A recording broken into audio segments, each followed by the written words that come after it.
a credit to our distinguished speakers and an outstanding and intriguing report to have this size crowd on a beautiful afternoon during the summer in Washington is really something very special.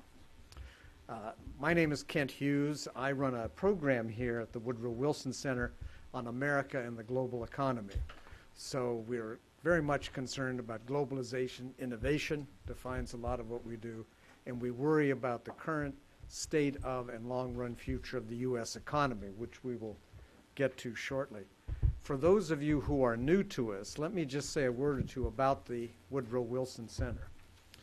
In 1968, Congress wanted to honor our 28th President, Woodrow Wilson, and decided against another marble statue or monument on the mall.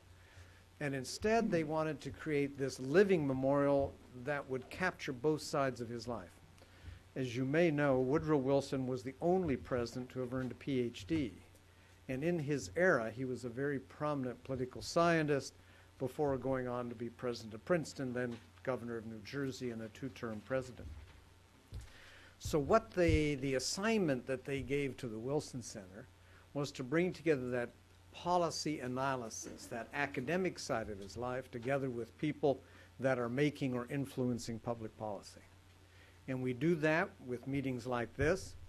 We do that with programs that really cover the world, and then some like my own that are cross-cutting in nature. And we do it by hosting as many as 150 people over the course of a year that come here to do policy research. So we are really doing our best to live up to the Woodrow Wilson example. Well, now it's my pleasure to introduce really an outstanding panel that we have here to talk about a recent report from the OECD that gives us a look at the economic outlook for the American economy. Let me introduce first the Deputy Director General of the OECD, Ambassador Boucher, who has a very, very distinguished career in the Foreign Service before moving on to an international organization. He's been Assistant Secretary of State for South and Central Asia, for Public Affairs. He did a great deal of work in the Asia-Pacific Economic Community. This is someone who really has had a global reach in his career, and not surprisingly is a natural to be at a top organization like the OECD.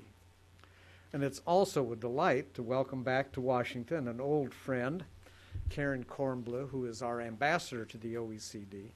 Karen also has a very distinguished career. Before becoming our ambassador, she was the policy director in then Senator Obama's office. She has done a world of work in what I think of as the high-tech competitiveness arena. She has done stellar work at the New America Foundation and at the Center for American Progress. She is one of these multiple threats, and we're always glad to have her here on our side. Let me turn the floor over to Richard. I think if you would introduce two other outstanding people from the OECD, and then please proceed with your remarks. Okay. Well, thank you very much. It's great to see everybody here, and a shout out to anybody who's down in the overflow room. I want to thank first of all Kent Hughes for having us here and really putting us in a position to talk to a lot of you who have a great deal of expertise on the U.S. economy and some of the things that we're going to talk about. And so I'm here. Let me say first, I don't work for the U.S. government anymore. I work for the OECD, international organization. We're based in Paris. We do economic policy. We bring together economic policy makers from 34 member countries and really many others around the world. And we do these periodic surveys of OECD economies once every 2 years or so.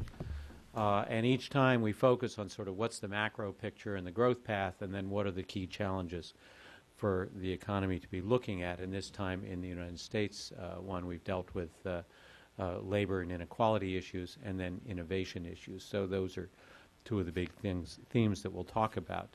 And this is the product of peer review. It's the product of economic practitioners from different economies getting together and looking intensely at the United States economy and bringing ideas and examples from other places. Now, the people who actually did this work are Patrick Lenain, and Wendy Dunn from our economics department, who wrote the report and will consequently answer any difficult questions you might want to ask. But I'm going to give you a bit of the overview, and I'm going to turn it over to Ambassador Kornblue to sort of talk a little bit about the U.S. Reaction to all this stuff, and then we can get on to questions and commentary from people. I think the first thing I want to say is the summary of what we've done here is first to say, worry about Europe. We're all worried about Europe, but fix America's problems. There are some looming challenges and problems in the United States that really need attention and that the U.S. can and should deal with quickly.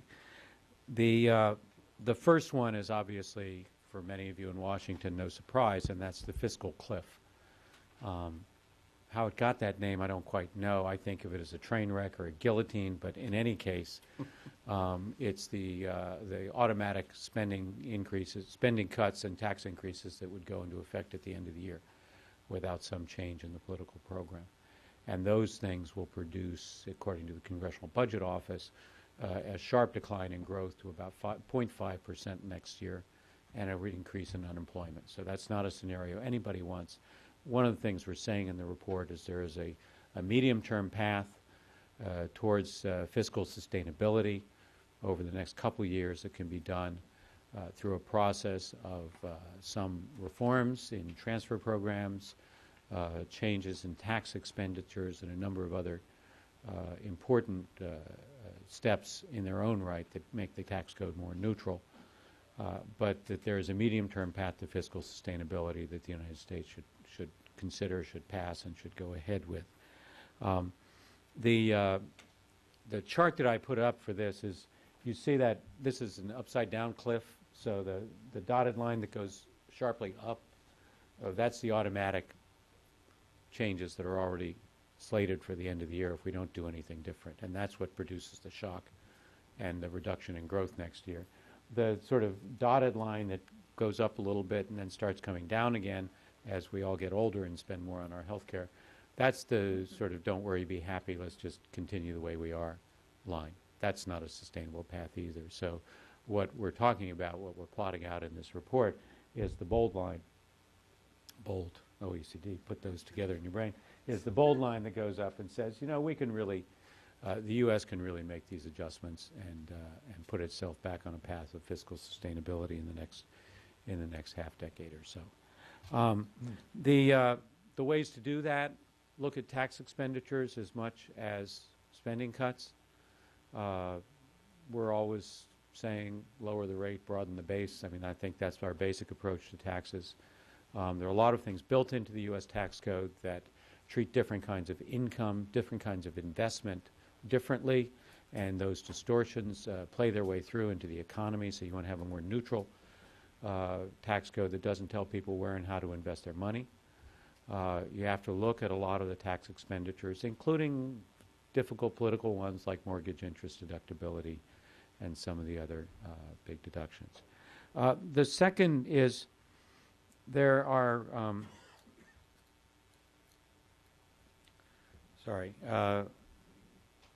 there are things that you can invest in more productively, and we do think that it's important as part of this fiscal sustainability to maintain certain kinds of investments, to keep up investments in infrastructure that creates more productivity, to keep up investments in basic research and science, to keep up investments in education for a lot of reasons. And so let me use that as the segue to move on to what we say about inequality and some of the labor issues, if I can.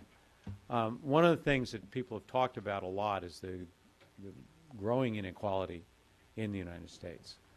There are a lot of ways of describing it with Gini coefficients and ratios of top 10%, bottom 10%, the 1%, 0.1%, et cetera. But the fact is everybody sees income inequality as growing in the United States, and to the surprise of some of it, it's growing as a political issue.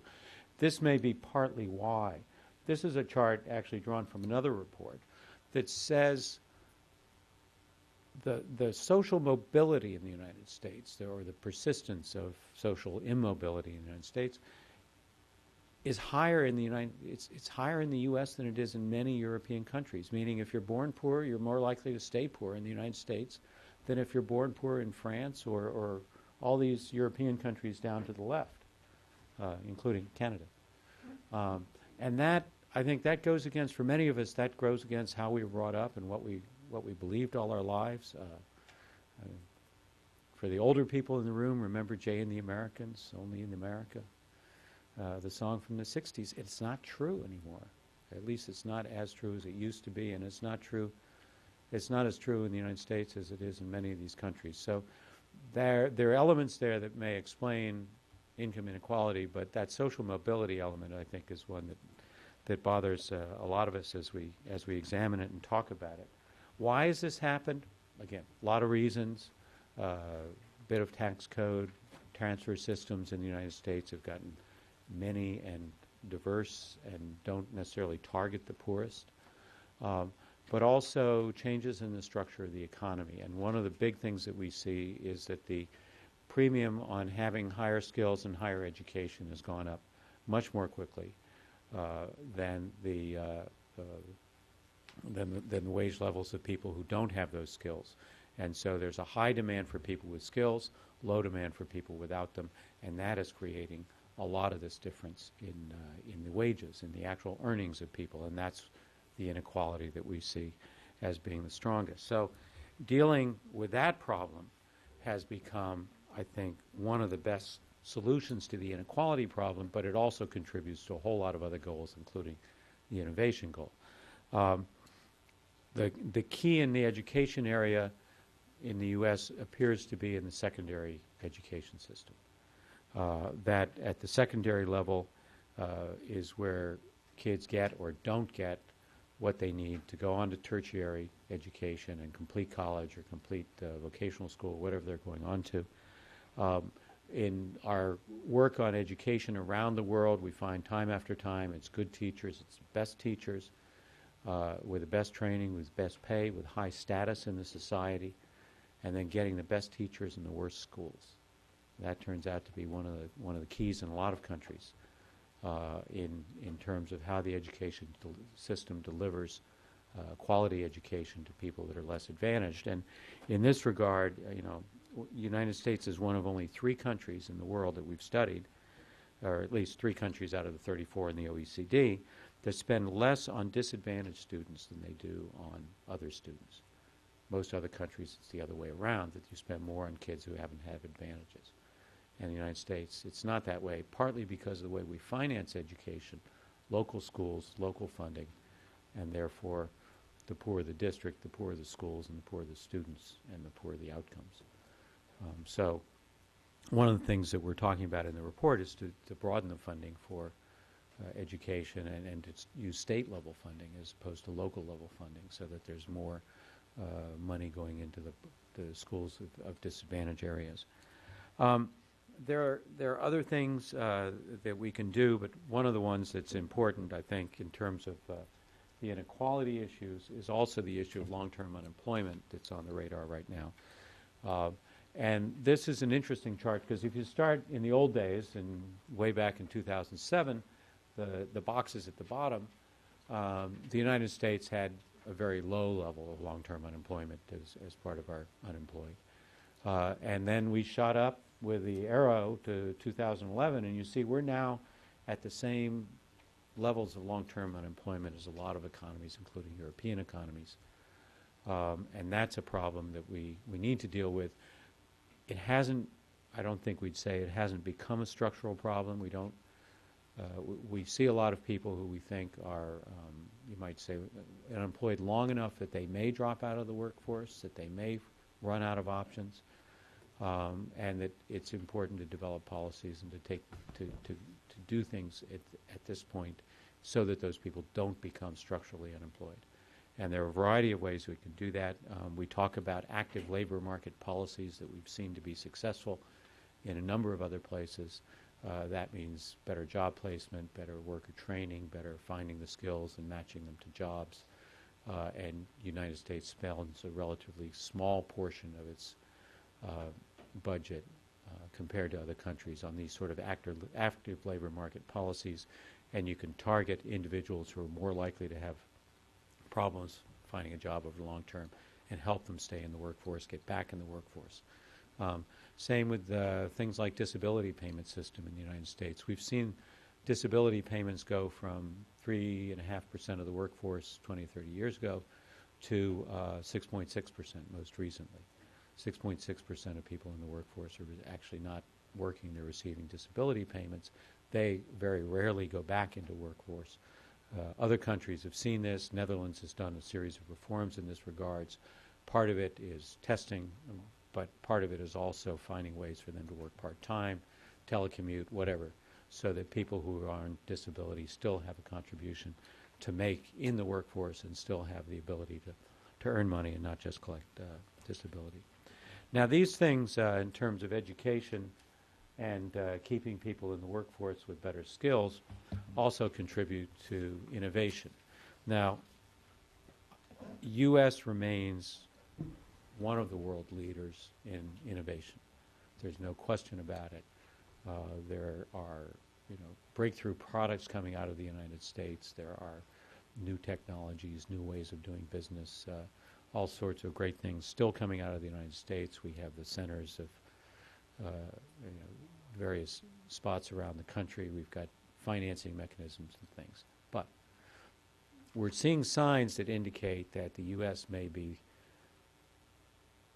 how can I say, we're not at the cutting edge, we're not at the frontier all the time anymore, and we need to look at innovation in the United States and look at some of the policies to keep us up there up front. This is one graph that sort of shows it, and in this case the red diamond is 2000 and the bar is 2010.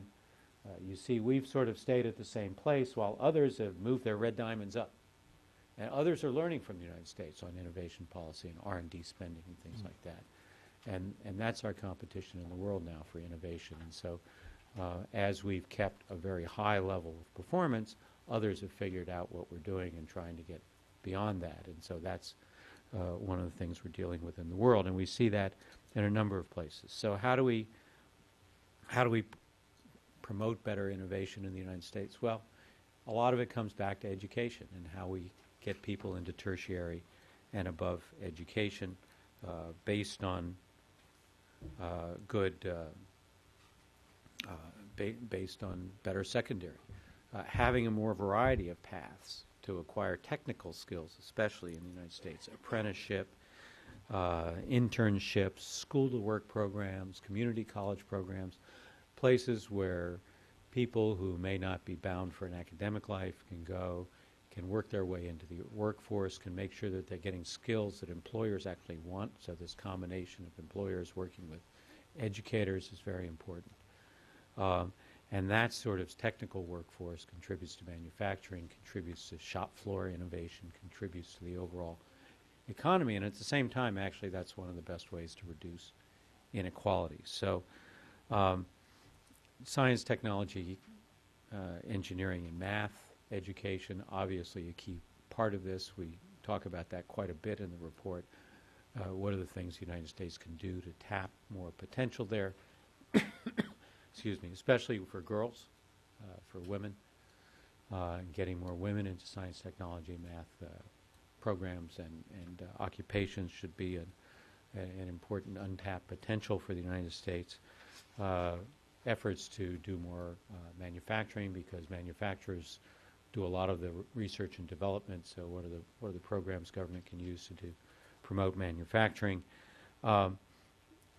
Certain kinds of financing, seed financing, there's sort of this drop-off in the curve where there's certain moments in the process of innovation where it looks like U.S. financing is not as robust as it used to be. So what are the programs to that to convert scientific breakthroughs into real products? And we also say, look at national innovation agencies. A number of countries have these where they have a centralized point for innovation or a committee. Some way of taking a whole-of-government approach to innovation. In the United States, it's scattered in any number of agencies and departments. But we think this deserves some look in the United States to try to do innovation across the economy in a more comprehensive way. but I don't think we have a cookie-cutter solution for that one. So I guess the theme of all this is balance the budget, invest in long-term growth, and do it in a way that deals with both the problem of education, inequality, and innovation. And this I will put up as my last chart because it sort of picks up a number of those themes.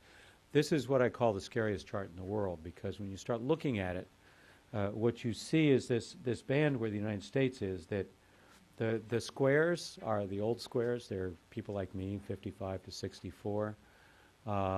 We had tertiary education rates of about, 45, 50%. The sharps are the young people who are pointy-headed and sharp minds, but they have tertiary education rates of 45, 50%.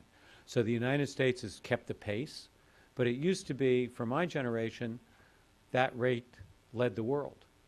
For the young sharp guys and women, that's no longer good enough. Others have soared ahead. I mean, look where Korea is now. They're up in the 60s. And there's a whole host of countries that are educating at a tertiary level as greater percentage of their students than the United States. And those are our competitors. Those are our competitors for innovation. Those are competitors for productivity gains. Those are our competitors in the globalized market.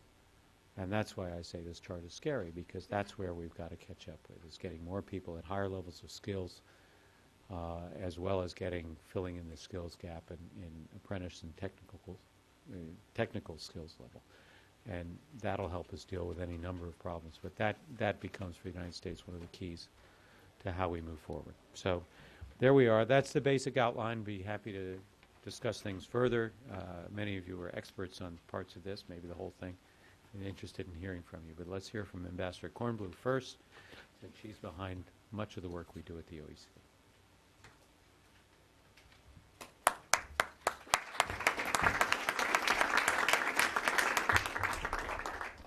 It's great to be here. Thank you all for coming. Thank you, Kent, for hosting us. And it's an honor to be on the chair of the podium with Richard. And I have to say, Richard, I am never the upbeat person in a room. So this is great.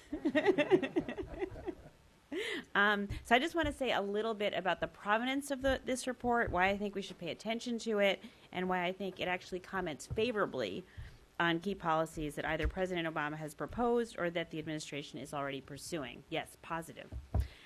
First, the report.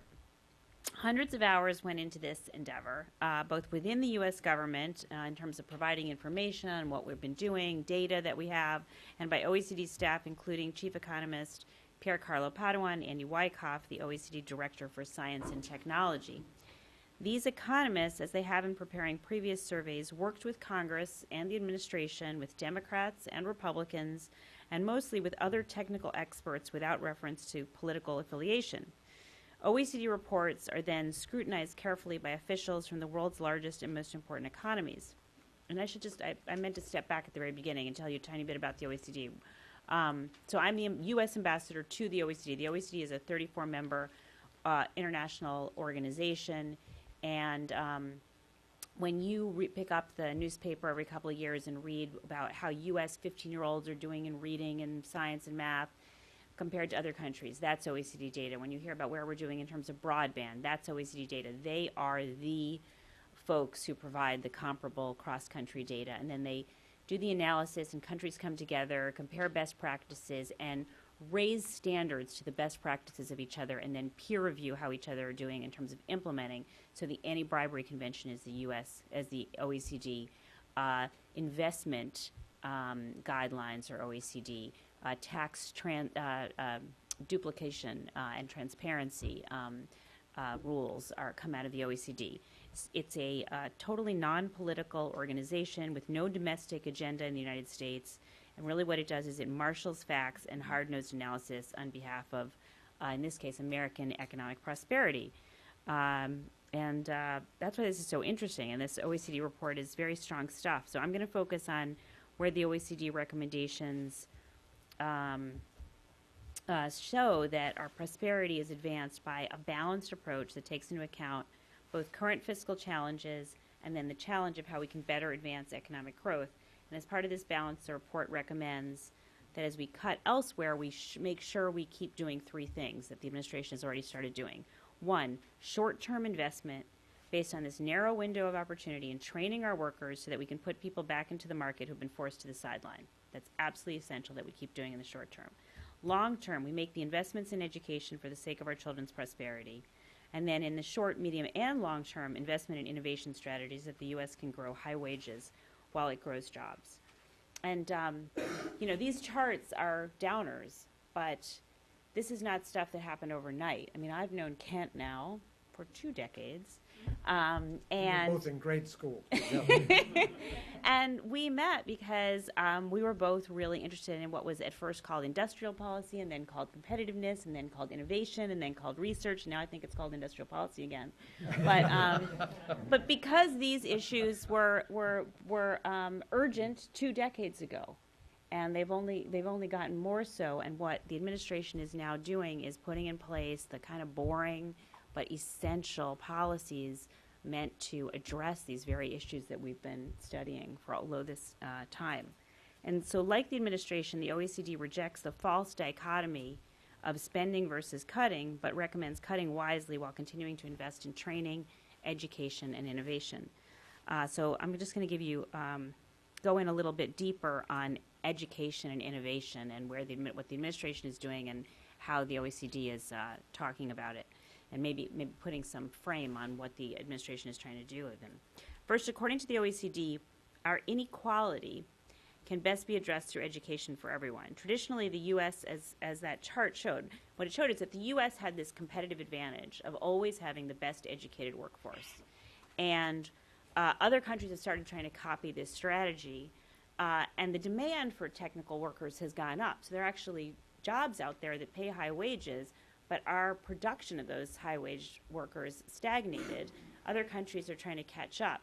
So this is why the OECD recommends exactly what President Obama is doing: improve vocational education in community colleges, fix high schools so that kids go to college more prepared. They don't have to do all that remedial education in college, and then hold down the ever-increasing costs of a college education. And that's why there's all that focus on that, because of that scary chart that Richard showed us at the end. Second, although U.S. innovation is still the envy of the world, it's still a key driver of world economic growth, the OECD survey says we have to have renewed efforts to stay at the cutting edge. The OECD found that the demand for highly skilled workers and workers with science and tech degrees in the U.S. is strong, but while many students enter college intending to major in science and math, only 40% of these actually do so. Why is that? They haven't been well prepared to succeed in high school. So not only are we not preparing kids well enough in high school so they drop out of college, but also we're not preparing them well enough who want to do science and tech. And the OECD recommends that the United States keep up the work the administration has begun in order to improve the STEM education in high school. The report acknowledges that the U.S. has the world's best research universities, the most firms that thrive in innovation-intensive sectors like ICT, biotech, energy, and agriculture, and an unmatched scale of R&D and market demand for innovative products. And as Andy Wyckoff at the OECD reminds me, when he travels around the world, other countries say to him, how do we create a Silicon Valley? How do we create a research triangle? So the U.S. still has, a terrific innovation system that's the envy of the world, but there are worrying indicators. The numbers of patents, the amount of R&D spending, and the fact that manufacturing traditionally accounts for 70% of privately funded business R&D, and a significant portion of business R&D from other sectors is done in close collaboration with manufacturing. So manufacturing is terribly important. So the study urges measures to promote innovation in manufacturing, such as those that are already proposed in the FY 2013 budget, making the R&D tax credit permanent and less complicated, investing in transportation infrastructure, creating a fund for community colleges to partner with businesses to train workers in high-growth areas, such as advanced manufacturing, and increasing financial support for basic research relevant to advanced manufacturing. And then lastly, a very interesting proposal, creating a network of manufacturing institutes to facilitate the transfer of new technology from invention to production in regional areas, creating regional clusters of manufacturing. The message is very clear. Invest in K-12, specifically in science and math, and focus on innovation. Only through a commitment to developing our next generation of innovators and creating a positive business environment for today's innovators will America continue to be the world leader in this area and guarantee a prosperous and secure future for the next generation. So this set of recommendations is the next step, or at least the ones that we've talked about. It's the next step in our economic recovery and a down payment on a prosperous and secure future for our young people. Thank you.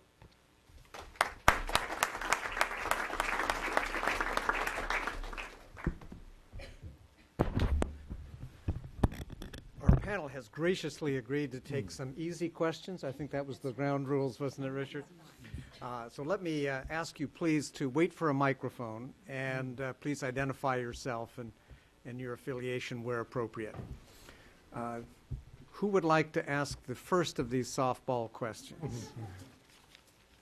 It's the gentleman right there, and the microphone will be on its way.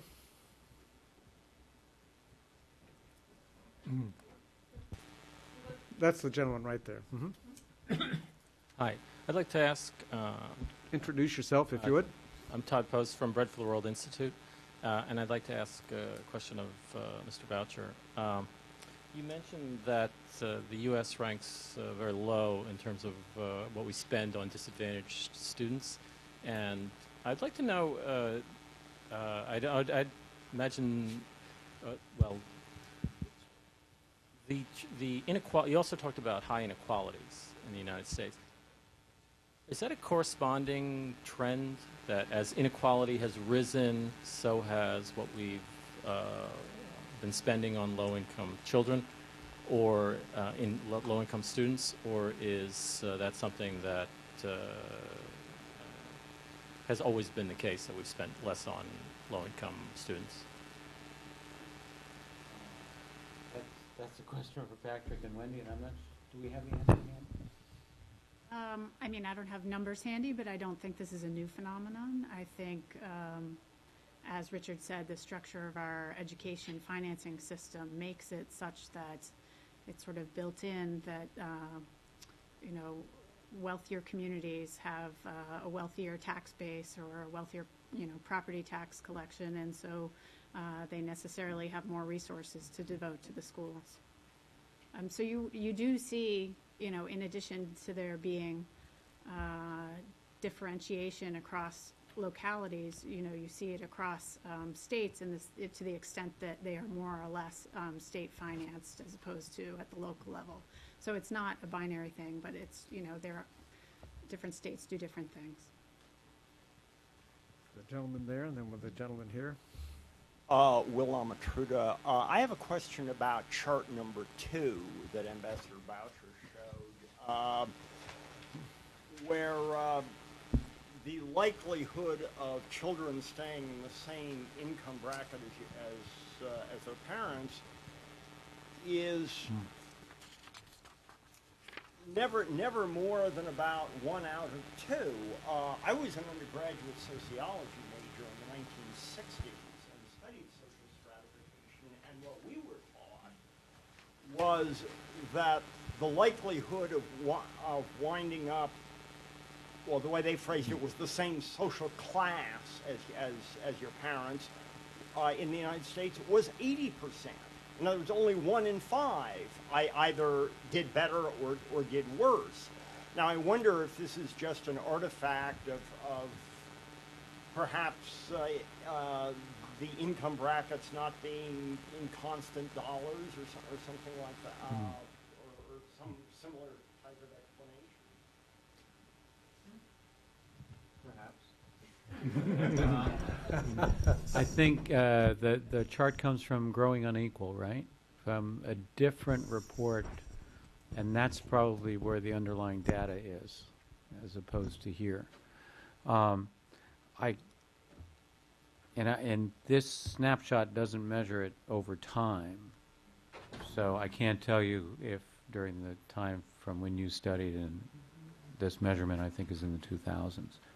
So maybe things did change, but I think the point that I was trying to make is, however it's gone in the U.S., there are other countries that are more mobile than we are, and that kind of goes against the belief that we have of what the United States is all about. I wouldn't dispute that. I was just curious about the actual number of 1 out of 2 versus 1 out of 5. Yeah.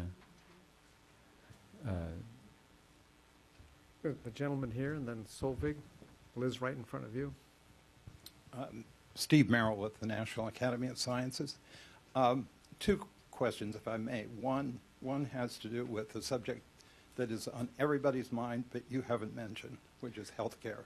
What is the OECD's take on what regardless of what happens on Thursday, the United States needs to do about healthcare? And secondly, by a number of the measures you've reported, Japan is doing extremely well, even relative to the United States. Now, we know that Japan doesn't have enough 25 to 34-year-olds. But apart from that, what is the OECD's take on comparing the U.S. and Japan? On R&D, doing well, tertiary education, doing extremely well. I promised you some easy questions, Richard. Yeah. I get to pick which one I want to answer. The healthcare issue, we've looked a lot at healthcare. We have a lot of indicators on healthcare and things like that. And we've looked at a lot of different systems around the world that deliver quality healthcare at a much lower price than the United States spends in terms of percent of GDP. We spend more money and get lower results in terms of life expectancy, chronic diseases, all kinds of things, than I think just about any country in the world. And you'll see that if you Google OECD and health, and you'll find a lot of those indicators, Health at a Glance and other reports. We don't have a position on how the Supreme Court should decide or exactly what kind of system the United States needs. But having quality health care, we know not only is good for health, but it benefits in other areas of the population. One of the things I think that's mentioned in this report is having portable health care and social protections is actually an incentive to entrepreneurship, because people have an easier time trying a business that might fail. Because even if your business fails, you don't lose your health care and health care for your family and kids. So there are a lot of other attendant benefits of having a social protection system that people have and can keep. And Japan, how do we? Japan on this, I mean, short-term Japan's growth after Fukushima is actually coming back, and it's looking like they're doing pretty well. Longer term, they face other problems than we do. They face rapidly aging population, and they have, they have to constantly improve the technology and the productivity of others. So how that sort of feeds in, I don't know. Have you guys looked at comparing some indicators to Japan? We're sort of in the same league as far as I know, but maybe. Yeah, I think one of the charts was showing the share of R&D spending to GDP, and Japan remains in the top league, and also in terms of patenting activity. Actually, Japan is one of the OECD leader. It's second to Switzerland in terms of patenting activity. And a lot of the manufacturing sector in Japan remains high-tech. So Japan retains a very innovative and dynamic high-tech industry. I think the issues of Japan are not there. They are, as we know, elsewhere in the banking sector in terms of deleveraging, and I think, as you mentioned, also in terms of the aging of the population, and of course the fiscal issue and the debt. Yeah, Solveig Spielman with IBC. I'm wondering if you did any work on the issue of wage stagnation and also the comparability of wages for what you'd call jobs at the working class level, if I can use the term working class, but I don't know what else to call it, among the countries. Why don't you guys jump? Go ahead. So in the U.S. context, this was an important part of our motivating reasons for writing about the labor market in this survey, because we do see a worrisome pattern in the fact that wages or earnings for much of the population in the U.S. have been stagnant for decades, and I think if you look in the early pages of the labor chapter, like about 66 through 68, we go into this in some discussion. And we do think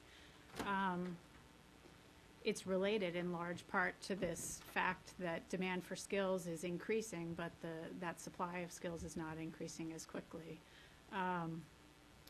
And the result is that widening wage premium. I think that is something you're seeing in other OECD developed countries, but it's particularly worrisome in the United States. I think the pattern is pretty stark here, and we think it's an important issue for the long term in terms of securing economic growth. I guess I'd say the OECD has done a lot of work, especially in the last year, on inequality around the world.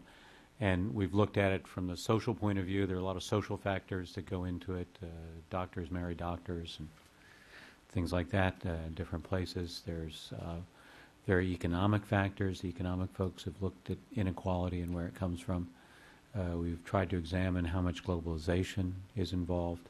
So there are different countries, there are different factors. Tax systems compensate in some places, make it worse in others. Transfer systems, benefits go to the poor people in some countries, get spread more broadly. Subsidies get spread more broadly in other countries. So it's different in different places, but especially this issue of the skills premium being very high and continuing to grow, I think exists for everybody. But that, particularly when you look at the United States, is very stark. It's the amount that you can earn so much more money by having skills, and especially higher level skills in the U.S. And if you don't have those skills, you're stagnating. Well, do you define that as a problem in itself or not? I mean, people are going to continue to have to do the other jobs that are not so high skilled. Yeah, no, that's true. But you can do them in, there are different ways of acquiring the skills to do them, and there's different ways to do those jobs, I guess you'd have to say. The gentleman that's seated, and then the gentleman that was standing, I believe, had his hand up as well. First, the gentleman seated. Back here? Yes. Right, no, you're seated, so you're first. I'm Marv Duncan. I'm with the U.S. Department of Agriculture. During the past year, past couple of years, we've heard a lot about wage levels in the United States out of competitive range and the importance of reducing wage levels in the United States and moving back people